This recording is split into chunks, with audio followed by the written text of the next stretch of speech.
Welcome to the Expert Edge. This is the show where we bring on experts in their fields of health and wellness practice and hear their stories and learn what they see working in the field of diabetes reversal and prevention. And so I'm happy to introduce today's expert, Will Hadfield. Welcome. Thank you so much for having me. I'm so excited to be here, and I'm really pumped for our conversation today. Yeah, me too. For those of you that haven't met him, Will is a diabetes specialist dietitian lead in one of England's largest teaching hospitals, the Manchester Foundation Trust. He's also founder of We Nutrition, a nutrition freelance and consultancy agency where his passion for education, self management, and empowering people helps him to support people with diabetes to achieve remission and manage diabetes in their own way. And today we're going to be talking about all the hope that there is around diabetes. So please tell us a little bit about how you got started with your interest in health and lifestyle and kind of this field of diabetes. Absolutely. So, growing up, I was surrounded by lots of caring people. So, most notably, my mum, my grandmother, my aunties, and my mum is a chef. She makes delicious food. My gran was a baker. She made all the wedding cakes in the family. But my gran was also a nurse, and so was my auntie. So you can imagine I'm around food, I'm around positive energy, I'm around health. There's a focus on well-being. And going through school, I always had a keen interest in science and what made the body work. And coming into my later studies, I found dietetics, the study of how nutrition influences health, but also the body in a disease state. And coming through my studies, I had lots of experiences in lots of different areas with food and nutrition and health. And I came to diabetes. And what really struck me with diabetes is that we had the science. We have the numbers, we have the blood tests, we have the scans, we have the understanding. But then for me, most importantly, we have the story that goes with it. And what I found in working with people with diabetes was that, there's a real sense of being more than numbers. There's a sense of being more than a diagnosis. There's a sense of being more than medication. And that's what really stood out to me. And one of the first people that I worked with was someone who was newly diagnosed with diabetes. And we were able to achieve remission and then go on to have a healthy pregnancy. And just being part of that journey was so special. It was so rewarding. I felt very privileged. And I do, 15 years later, I still feel so privileged to work with people with diabetes. So that's why I'm here today. Well, I love that. That's a great story. And it's so interesting how growing up around food and an emphasis on health brought you into this area of dietetics and specifically the area of working with people that are struggling with their blood sugars.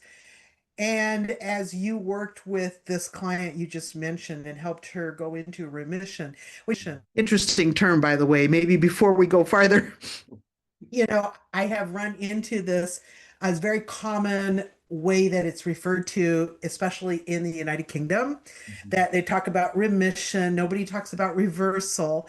And here in the United States, reversal has become really part of our vocabulary where, we define this particular disease, unlike some other ones, by very strictly objective numerical criteria, Mhm. right? So, like, we know that diabetes has specific levels of fasting blood sugar, specific A1C levels, and yet I realize that in some areas we talk about remission. Now, remission is something like we'll use with cancer too, which always means there's that risk of recurrence. And so it's a really interesting term, I think, when we're talking about diabetes, because while if you don't fit the criteria, you are you have completely reversed, as it were, the disease because you're not dealing with it anymore. Yet you can make choices that bring it all back. Mhm. So, like, we don't have some kind of guarantee that because you've reversed it, you won't ever experience it again. And we know that if you change some of your choices that are supporting your normal levels of blood sugars and so on, that you may not fit that criteria. But, we have to always be aware that it is kind of a lifetime approach to this disease and not something where, okay, well, we got rid of it, so now we can ignore what we're doing with our bodies, right? Absolutely. So tell me It's a journey. about, yeah, tell me about remission in your context. What do you usually mean by that? Okay, so when I talk about remission, I tend to go with there was an international consensus which was established in 2021. And this said that remission for type 2 diabetes was achieved when the HbA1c blood test went below 48, or if we're working in previous money, it was 6.5%. When it goes below that number for 3 months without any medication lowering the glucose levels, Mhm, at that point, we say it is now type 2 diabetes in remission. And coming to what you were just saying there, I think that's really important, the fact that it's a journey. It's not just one part. It is important to see the whole thing all the way through, because we know that unfortunately it can come back. But also, more importantly, we know that we can achieve remission and maintain remission as well. mhm, Sometimes we use the remission reversal interchangeably, and I think the conversations that we have in the UK, it's about recognizing it goes both ways. mhm. Yeah, yeah, that's very interesting. I love that. And for you in your work, what do you find most exciting about remission of diabetes? I think it's fantastic that we now have a discussion and we have language to use that shows us that we've got more options than medications alone. Mhm, We have more options than increasing and adding in and multiplying medications. We can talk about it going both ways. We can talk about it, reducing medications and taking medications away completely. Um, and quite often when I speak to people who are at the beginning of this journey, I will ask them, okay, so we have this international consensus of what remission is, but what's your remission? What is your personal take? What does it mean to you? Does it mean no medicines? Does it mean fewer medicines? Um, does it mean having less hospital appointments? Does it mean being able to run around with your children, with your grandchildren? Does it mean going on holiday and being stress-free? Um, because I think that personalization of the journey is so, so, so important. And sometimes, that's not captured in the research, it's not captured in the literature, but it's as equally, if not more important. Yeah, I totally agree with you. And as we think about what we do know about diabetes remission, what are the things that stand out to you about remission? So if we look at the body of evidence, then we know that remission is, well, the majority of the body of evidence, it shows us that remission is very closely linked with weight management. So we see that if weight comes down, then blood glucose levels come down, and at some point we achieve remission. And that happens for majority of people, not everybody, because not everybody with diabetes is able to lose weight or indeed wants to lose weight. So, but the evidence says the more weight that is lost, the greater the chance of remission. Um, Now that journey looks different for everybody. For some people, it's trying out a few swaps with food. For some people, it's maybe thinking about food and movement or exercise or activity. For other people, it's about stress, it's about sleep, and how that impacts on food choices and daily living. Um, so there's loads of different avenues that we can go down. And again, this is another exciting thing about remission. Not one thing works for everybody. There's that little bit of personalization that needs to happen every single time to get that person where they want to be. Yes, I think that's so interesting. And those are all aspects that, we can use when we work with people to help them achieve whatever their goals are. And I love your emphasis on individualization because everyone is unique. And as we work with where people really want to be, what are their personal goals, what's their vision for their health, it Mhm. really makes what we do more effective. And so I love your approach as you work with people that way. And so those are some of the things we know about diabetes remission. What do we not know about it? Oh gosh, lots. And I think, these are the gems that we're going to discover over the coming years. We have come so far, since I started practice, but more so in the past 5 years, we've learned so much and we've come so far. I'm really excited for the next 5 years, the next 10 years, because one of the big questions is we know that, as you mentioned, if maybe habits are changed and then they go back, then remission can be achieved, but then it can go away again and diabetes can come back. And we know, I've seen this in practice, some people, won't change anything, but diabetes will still come back. And we don't know why that is. Some people make a little bit of change, some people have to make a lot of change.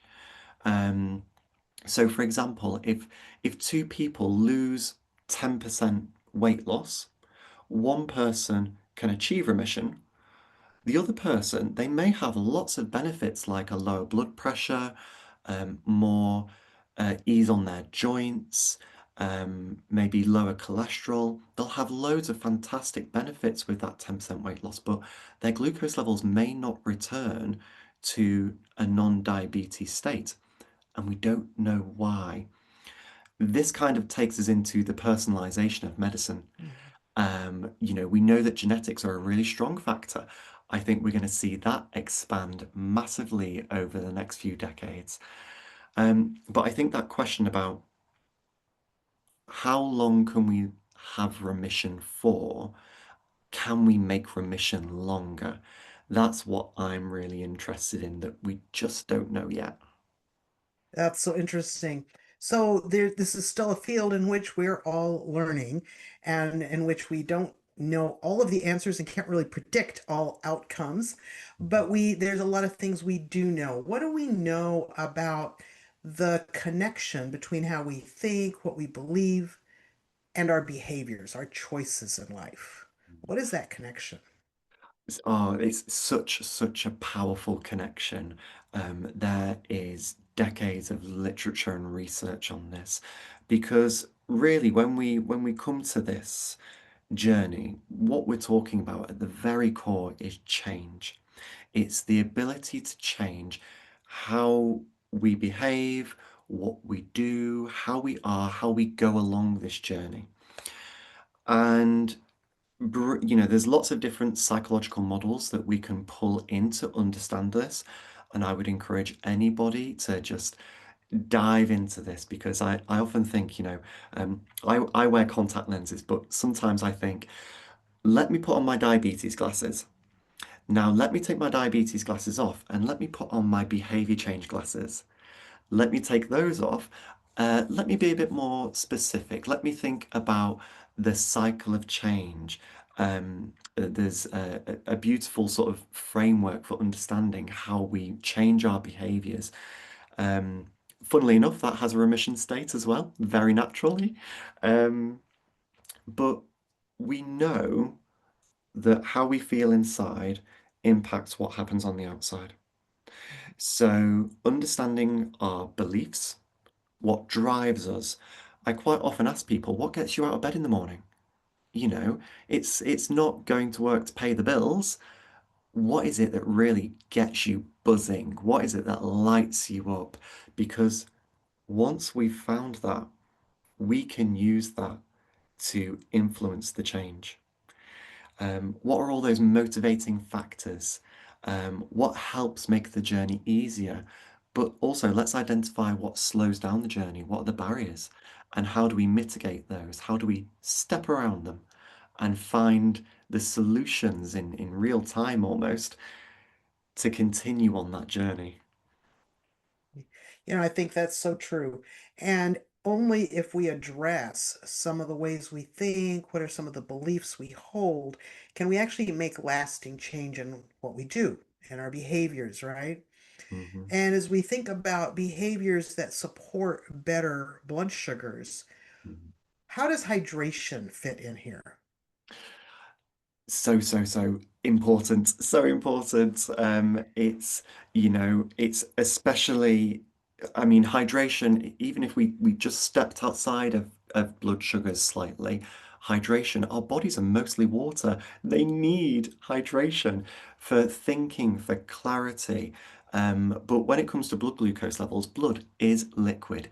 It needs fluid to keep it going. The sugar is held within that fluid. So we need the fluid to move it around and get it where it needs to be. If we're hydrated, if we're thinking clearly, um, then we're more likely to engage in those behaviors that help with blood glucose management. So that might be choosing the right food, selecting the right snack, having that thought process to stop and think and then move forward in a way that really um, goes with your beliefs and goes with what you're wanting to achieve. Being hydrated in exercise, we know we perform better with exercise, and exercise lowers glucose levels. I know if I'm dehydrated, then I'm more likely to get the bus or jump in the car instead of take that walk. And I'm sure a lot of people can resonate with, when we're tired and sleepy because we are dehydrated, we just don't work at our best. It's so true. And we often ignore it or, think that other beverages besides water are going to do it for us, where I think we see clearly that water is the best hydration beverage for our bodies. And that's one of the ones that we often are short on or don't get enough of. And kind of related to that, what is the role of fiber? Fiber. Oh, fiber, the superfood. I often, I think superfood is quite a marketing term, but I really believe that there are some foods that are just beautiful foods. So fiber, it's found in our vegetables, it's found in salad, it's found in beans, pulses, legumes. We find it in whole grain foods like a seeded bread or a rye bread. We find it in wholemeal pastas, basmati rice, wild rice, wholemeal rice, grains, oats, rolled oats as well. I don't have enough time to talk about the benefits of fiber, but just to touch on a few, we know that it helps move things through the body. We know that when it is combined with carbohydrates and sugars, it helps with slowing down the release of the sugars from those foods in the gut, which then causes a slower rise in blood glucose levels. So we quite often talk about the glycemic index of foods. And quite often with blood glucose levels, we want a slow or low blood glucose level rise so that we can have that sustained energy for long periods of time and we're not always reaching for snacks. It can take us through to the next meal and we can, feel full, feel good, feel powerful, feel energized. Um, we know that it helps with the food moving through motility. There's so much interesting research coming out about the benefit of fiber on the gut microbiome Mhm. and the chemicals that those little organisms produce and send all over the body, but more importantly, send to the brain, and Mhm. how that affects our mood, how it affects our metabolism, how it affects our hunger levels. Coming back to what we were talking about earlier, we don't know a lot here, and we are about to find out so much. It's going to be great. I do agree with that. And fiber is one of those things that I believe God designed into food because he knew how important it was for our body. And we used to just talk about fiber in terms of, preventing constipation and keeping things moving. But like you brought out, we are learning so much more about how it actually feeds the healthy microbes that we need in our gut for good health, for a strong immune system and for having um, good relationship with our mind. You talked about mood and energy being related to that. It's more recently that we've learned some of those connections. And I remember being blown away when I first heard that certain categories of microbes, especially those that love junk food, low fiber, and highly processed foods, actually accelerate the production of cravings. Like they send messages directly from our gut to our brain saying, feed me, which would be like, I want some sugar, I want some, something refined and processed. And that when we change the microbiome, we actually can change the source of some of those cravings. So it makes it easier to stick with healthy choices. So I love how you can really create a positive, a vicious cycle, you might say, as you have healthier microbiome, and then it makes it easier to make healthier choices. So Yeah. I love the way that those work together. One last aspect that I'd like us Mm. to talk about together is exercise. How does that affect the way our metabolism works in prediabetes and metabolic syndrome and type 2 diabetes? Again, another powerhouse. So I quite often talk when I discuss blood glucose levels or diabetes, I quite often talk about the diabetes triangle. So if you Mhm. imagine at the top, we've got nutrition. On one side, we have exercise, and on the other corner, we have medication. These are going to be the three biggest things that have an impact on diabetes and blood glucose management. And we have other things like sleep and stress levels, thoughts, beliefs that play into all of these. But really, if we're thinking about bang for buck, it's these three that we're looking at. So we've got a corner of the triangle here. We've got exercise. Mm. Now, I quite often say the best exercise for diabetes is the one that you enjoy. Because if you enjoy it, you're more likely to do it. And you're more likely to do it more frequently. You're more likely to do it more. But also, life is for living and it's for joy. And we want to be engaging in things that build us up and make us shine. Um, any type of exercise, I do not care what it is, as long as you are moving your body. Whether it is going to the gym and lifting weights, or going for a walk and listening to music, whether it's dancing in the kitchen, whether it's shopping at the weekends, Mhm. whatever it is, get that blood pumping because we know Mhm. when the blood pumps, the blood glucose levels come down.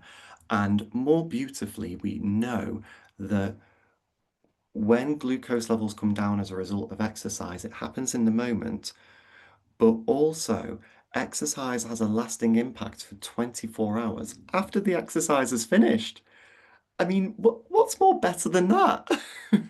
Yes, absolutely. And it is such an important piece. And it reminds me of one of um, one of my clients that was discouraged because they were like, I'm not very mobile. I can only walk with a walker. And so really like had a lot of difficulty moving around.